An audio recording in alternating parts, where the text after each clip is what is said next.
మార్చి 19. యెహోవా దూత ఆజ్ఞ ఇచ్చినదేమనగా, మేరోజును శపించుడి, దాని నివాసుల మీద మహాశాపము నిలుపుడి. యెహోవా సహాయమునకు వారు రాలేదు.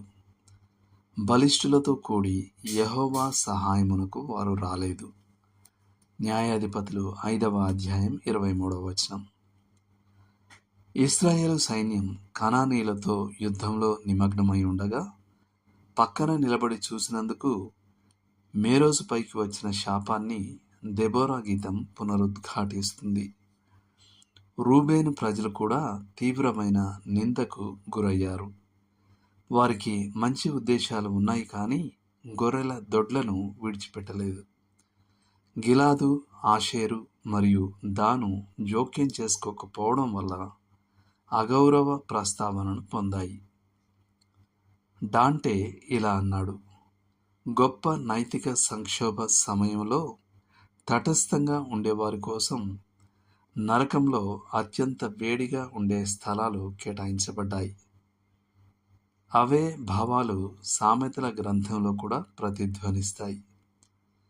అక్కడ మనం ఇలా చదువుతాం: చావునకై పట్టబడిన వారిని నీవు తప్పించుము, నాశనమునందు పడుటకు జోగుచున్న వారిని నీవు రక్షింపవా?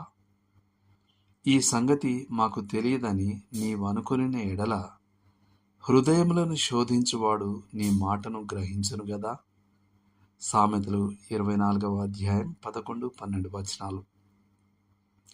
కిడ్నర్ ఇలా వ్యాఖ్యానించారు: చెడు పరిస్థితులను, నిరాశాజనకమైన పనులను మరియు క్షమించదగిన అజ్ఞానాన్ని సాకుగా చూపేది కూలికి పనిచేసేవాడు. అతడు నిజమైన కాపరి కాదు. ప్రేమ మౌనంగా ఉండదు. ప్రేమగల దేవుడు కూడా అలా ఉండడు. ఒకవేళ మన దేశంలో యూదుల వ్యతిరేకత ఒక పెద్ద అల వ్యాపిస్తే, యూదు ప్రజలను కాన్సంట్రేషన్ క్యాంపులకు, గ్యాస్ ఛాంబర్లకు, పశువుల మందల్లా తోలబడితే మనం ఏం చేస్తాం? వారికి ఆశ్రయం కల్పించడం కోసం మన ప్రాణాలను పణంగా పెడదామా? లేదా మన తోటి క్రైస్తవులలో కొందరు హింసించబడుతుంటే మరియు వారికి ఆశ్రయం ఇవ్వడం మరణ శిక్ష విధించదగిన నేరమైతే మనం వారిని మన ఇళ్లలోకి స్వాగతిస్తామా? మనం ఏం చేస్తాం? మీరు ఒక క్రైస్తవ సంస్థకు డైరెక్టర్గా ఉన్నారని అనుకుందాం. అక్కడ ధనవంతుడు మరియు పలుకుబడి గల మరో డైరెక్టర్ యొక్క కోపాన్ని సంతృప్తిపరచడానికి ఒక నమ్మకమైన ఉద్యోగి అన్యాయంగా తొలగించబడుతుంటే, తుది ఓటు వేసేటప్పుడు మీరు చేతులు ముడుచుకొని మౌనంగా కూర్చుంటారా?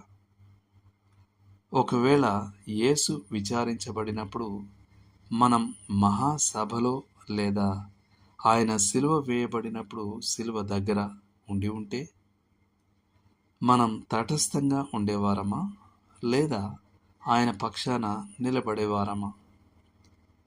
మౌనం ఎల్లప్పుడూ మెరిసే బంగారం కాదు. కొన్నిసార్లు అది కేవలం వట్టి పసుపు రంగే. దేవుడు మిమ్మును దీవించును గాక. ఆమేన్.